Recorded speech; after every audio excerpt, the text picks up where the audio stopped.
Bonjour et bienvenue dans cette vidéo consacrée à la prise en charge du zona. D'abord, dans la première partie de la vidéo, nous vous présenterons le cas de Madame Dubois, une patiente que nous connaissons depuis des années. Dans la seconde partie, nous expliquerons brièvement quelques notions de cette pathologie. Depuis la description de l'agent responsable, nous passerons en revue la physiopathologie du zona avant de s'intéresser à ses complications. Dans une troisième partie, nous exposerons l'analyse de l'ordonnance de Madame Dubois. Et enfin, la quatrième partie sera consacrée aux conseils associés à cette ordonnance. Madame Dubois vient tous les mois chercher son traitement pour l'arthrose et se plaint souvent de ses douleurs qui l'empêchent parfois de faire ce qu'elle veut. Elle travaille avec son époux, qui est maraîcher. 3 fois par semaine, elle sillonne en voiture 200 km de route de campagne pour vendre ses produits. Ces trajets la fatiguent de plus en plus. Hier, elle a été réveillée en pleine nuit par des douleurs intenses, semblables à des brûlures au niveau d'un côté du dos vers le haut. Cet après-midi, ayant constaté un placard rouge, semé de vésicules remplies de liquide clair, groupées en bouquets à l'endroit des douleurs, elle est venue à l'officine pour solliciter notre avis. Elle nous dit également qu'un simple port d'une blouse est très désagréable et douloureux. Suspectant un zona, nous lui avons conseillé de consulter rapidement son médecin traitant. En effet, les symptômes décrits par la patiente sont caractéristiques d'un zona, une douleur très localisée de type brûlure, suivie d'une éruption unilatérale de vésicules groupées et entourée d'une zone rouge. La région atteinte est généralement sensible aux stimuli. Le simple contact avec un vêtement ou un effleurement avec la main suffit à déclencher des douleurs. Madame a pu avoir un rendez-vous avec son médecin traitant dans la journée même. Le médecin généraliste a examiné la patiente et l'a interrogée sur ses antécédents de varicelle. Il lui a dit ensuite que ces lésions étaient typiquement celles d'un zona, qui est une maladie virale provoquée par la réactivation du virus ayant préalablement causé la varicelle durant son enfance. Son médecin lui a également dit que la réactivation de ce virus à son âge est assez fréquente en raison d'une baisse d'immunité survenant à partir de 50 ans. Outre l'âge, dans son cas, un stress professionnel prolongé et la fatigue chronique due au long trajet 3 fois par semaine peuvent aussi favoriser l'émergence de ces lésions. Enfin, il la rassure en disant qu'en règle générale, la réactivation de ce virus n'a lieu qu'une seule fois dans la vie d'une personne et que la plupart du temps, il s'agit d'une maladie bénigne qui dure en moyenne 2 à 3 semaines. Il lui a prescrit un antiseptique à pulvériser sur ses boutons. En complément, il lui a également prescrit un médicament pour lutter contre la multiplication virale. Il a expliqué à Madame Dubois que ce médicament va contribuer à réduire l'étendue des lésions. Enfin, pour lutter contre la douleur, il lui recommande de prendre un antalgique. Ce virus fait partie de la famille des virus Herpes viridae. Cette famille est constituée d'une centaine de virus, et parmi ceux-ci, seulement 8 sont capables d'infecter l'être humain. Ces 8 virus herpétiques strictement humains sont répartis en 3 sous-familles. Alpha herpes virinae, avec principalement les virus herpes simplex 1 et 2 et le virus de la varicelle et du zona. Beta herpes virinae, avec surtout le cytomégalovirus, mais aussi les herpes virus humains de type 6 et 7. Et enfin gamma herpes virinae, avec le virus d'Epstein-Barr et l'herpès virus humain de type 8. L'herpès simplex de type 1 et 2, ainsi que le virus varicelle zona, sont responsables d'infections qui se manifestent par l'apparition de vésicules sur la peau ou sur les muqueuses. Le cytomégalovirus est source d'infections graves chez les nouveau-nés et les personnes dont le système immunitaire est affaibli. Il peut également entraîner une maladie semblable à la mononucléose infectieuse chez les personnes dont le système immunitaire est normal. Les herpès-virus humains de type 6 et 7 sont responsables d'une infection infantile appelée la roséole infantile. Le virus d'Epstein-Barr provoque une mononucléose infectieuse et peut être impliqué dans certains cancers, comme le cancer du nasopharynx, le lymphome de Burkitt et le lymphome de Hodgkin. L'herpès-virus humain de type 8 est à l'origine de certains cancers, le sarcome de Kaposi, et de certains types de lymphomes, chez les personnes dont le système immunitaire est affaibli, comme les personnes atteintes du sida. Ces virus partagent des caractères structuraux communs. Ils ont un génome de type ADN double brin linéaire, dont la réplication nécessite la présence d'une ADN polymérase virale, enzyme qui est la cible des antiviraux anti-herpès viridae. Ce génome est enfermé dans une capside icosaédrique entourée d'un tégument. Il possède une enveloppe riche en phospholipides et portant des glycoprotéines virales. En plus des caractères structuraux, ces virus partagent une propriété particulière, la capacité de latence. Après une primo-infection, ils restent présents sous forme dormante dans certaines cellules infectées. On parle alors d'infection latente. L'infection latente permet au virus de se camoufler et d'échapper au système immunitaire. Ils échappent également aux traitements antiviraux qui n'agissent que sur les virus en phase active de réplication. L'éradication de l'état de latence est impossible. À partir de cet état de latence, une réactivation du virus est possible. La réactivation peut survenir précocement ou plusieurs années après l'infection initiale. Cette réactivation peut être asymptomatique, la personne ne présente aucun signe clinique, mais produit du virus et peut donc être contagieuse. Parfois, les réactivations sont symptomatiques. On parle de récurrence. Les symptômes de la réactivation peuvent être différents des symptômes de l'infection initiale. Ces cycles, alternant les états de latence et de réactivation virale, persistent tout au long de la vie de l'individu infecté. La primo-infection par le VZV est connue sous le nom de varicelle, maladie éruptive, généralement bénigne, qui a lieu 9 fois sur 10 avant 14 ans. Le zona est la réactivation du virus, généralement des années plus tard. Cette réactivation survient en général lorsque l'organisme subit une baisse de ses défenses immunitaires, provoquée par la fatigue, le stress chronique, ou encore certaines maladies, un cancer, le VIH, une maladie infectieuse ou un traitement corticoïde au long cours. Le virus se réveille au sein d'un ganglion sensitif qui est un groupement de cellules nerveuses situées le long de la colonne vertébrale. Il migre le long des fibres sensitives jusqu'à la peau où se produit l'éruption vésiculeuse. De la même manière que la varicelle, le zona évolue par phase. La lésion débute par un placard rouge de taille variée, puis des vésicules à liquide clair regroupées en bouquets apparaissent rapidement au bout de 24 heures. 2 à 5 jours plus tard, les vésicules sèchent et deviennent croûteuses. Les croûtes tombent en moyenne au 10e jour.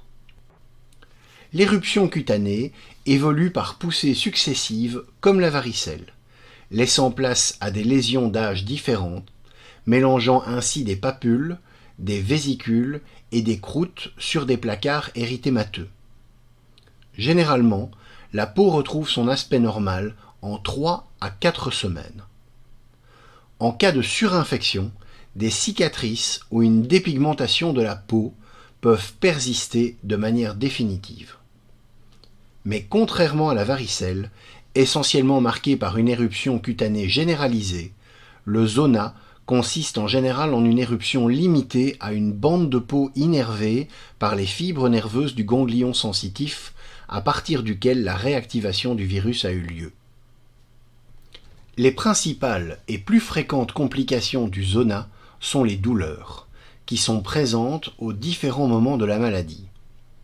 On distingue les douleurs aiguës, qui sont définies comme celles précédant et ou accompagnant l'éruption cutanée, des douleurs post-zostériennes, dites DPZ. Dans 70 à 80% des cas, l'éruption cutanée est précédée de douleurs sans lésion, au lieu où les lésions apparaîtront quelques jours plus tard, 2 ou 3 jours le plus souvent. Ce sont les prodromes. Au moment de l'éruption et dans les jours suivants, les douleurs dans la zone atteinte sont présentes dans 80 à 95% des cas. Ce sont le plus souvent des douleurs locales neurologiques, principalement de type brûlure, mais aussi des démangeaisons ou des picotements. Les douleurs peuvent aussi être plus vives, de type coup de poignard ou décharge électrique, et être déclenchées par le toucher. Dans 90% des cas, l'éruption cutanée et les douleurs disparaissent sans séquelles en 3 ou 4 semaines. Mais dans de rares cas, ces douleurs persistent longtemps après la cicatrisation des lésions cutanées du zona, parfois pendant des mois, voire des années. Ces douleurs persistantes sont appelées douleurs post-zostériennes, DPZ. D'origine neuropathique, ces douleurs se traduisent par les mêmes signes que les douleurs de la phase aiguë de la maladie. Elles peuvent aller du simple picotement à des douleurs intenses, semblables à des décharges électriques ou des sensations de brûlure. Elles sont observées chez 10 à 15% des patients qui présentent un zona. Les principaux facteurs de risque d'apparition des DPZ sont l'âge, facteur de risque majeur. Globalement, les sujets de plus de 50 ans ont 15 fois plus de chances de développer une DPZ que les sujets de moins de 50 ans. La localisation, une localisation ophtalmique et crânienne en général, augmente le risque de développer des DPZ.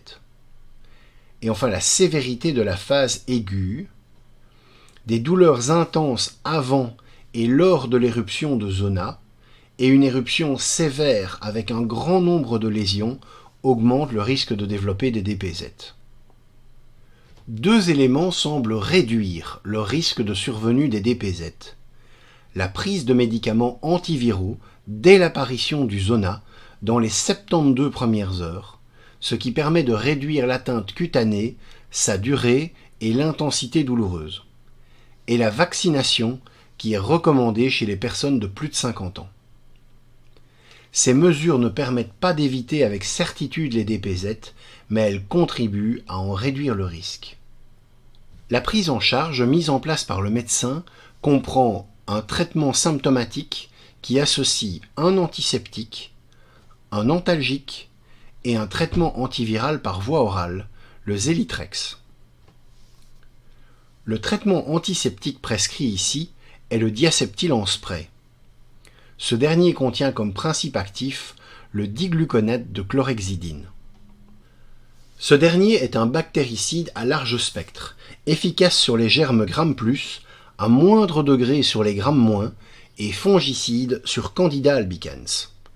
Cet antiseptique est destiné à prévenir la surinfection bactérienne des vésicules. Lors du zona, les surinfections bactériennes cutanées sont fréquentes, dues à des lésions de grattage.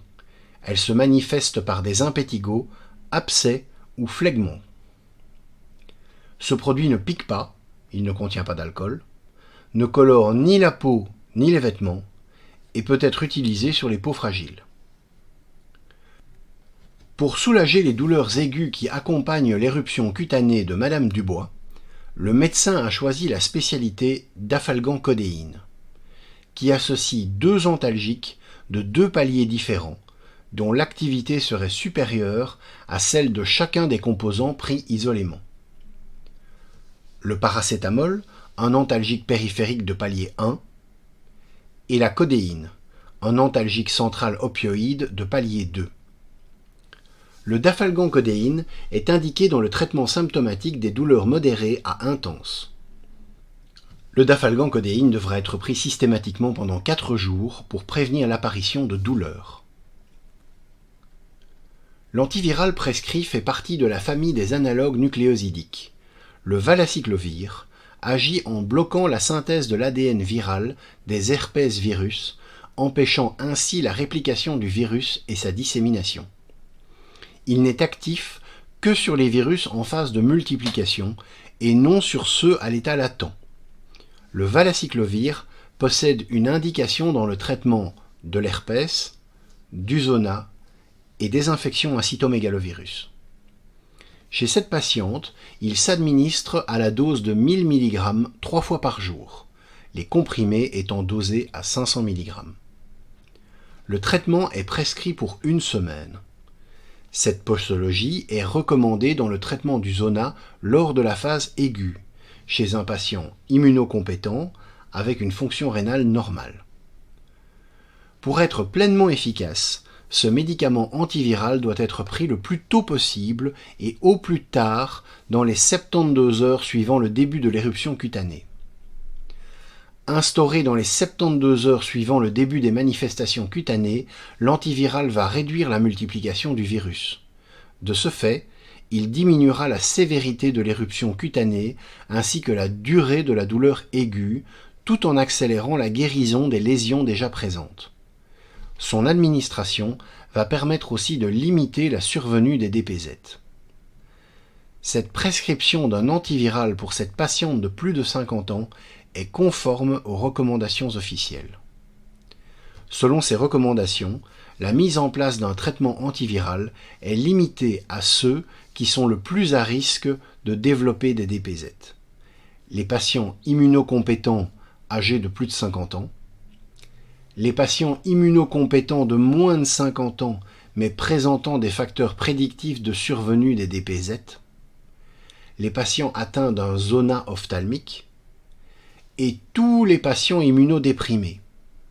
Dans ce groupe se trouvent, par exemple, les patients atteints par le sida, ceux sous traitement de chimiothérapie anticancéreuse et toute personne souffrant d'une maladie du système immunitaire.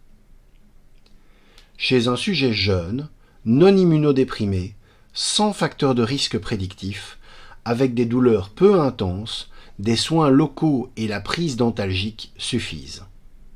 Chez le sujet immunodéprimé, un traitement par voie intraveineuse est généralement recommandé. L'acyclovir, Zovirax 4, 250 mg ou 500 mg, constitue le traitement de choix. 10 mg par kilo, toutes les 8 heures, chez l'adulte pendant 7 à 10 jours. Nous vous donnons rendez-vous dans l'épisode 2, où les traitements prescrits et les conseils associés à ces traitements seront expliqués en détail. Vous trouverez également l'analyse complète de l'ordonnance d'un jeune patient atteint de la varicelle sur notre chaîne La Pharmacie en vidéo. Merci de liker pour nous encourager à en faire d'autres. À très bientôt.